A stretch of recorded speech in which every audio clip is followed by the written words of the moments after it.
किसान और आलसी बेटे।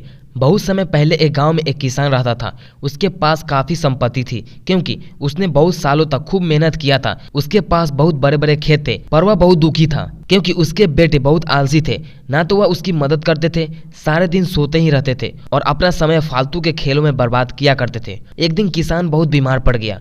उसके बेटों ने डॉक्टर को बुलाया, जहां डॉक्टर ने कह दिया कि आपके पास ज्यादा समय नहीं है, आपकी कोई आखिरी ख्वाहिश हो तो पूरा कर ले। वैसे तो आलसी बेटे कुछ काम नहीं करते थे, लेकिन वह अपने पिता से बहुत प्यार करते थे।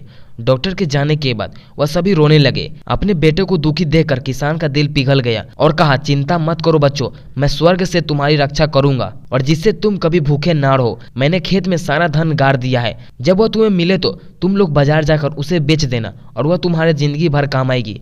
कुछ ही समय बाद किसान की मौत हो गई। कुछ दिन तक दुखी बेटे दुख के मारे कोई काम नहीं कर पाए, पर फिर उन्हें लगा कि भोजन के लिए कुछ तो करना पड़ेगा। बेटों ने खेतों में खुदाई करनी शुरू कर दी, पर वहां उसे कुछ न मिला।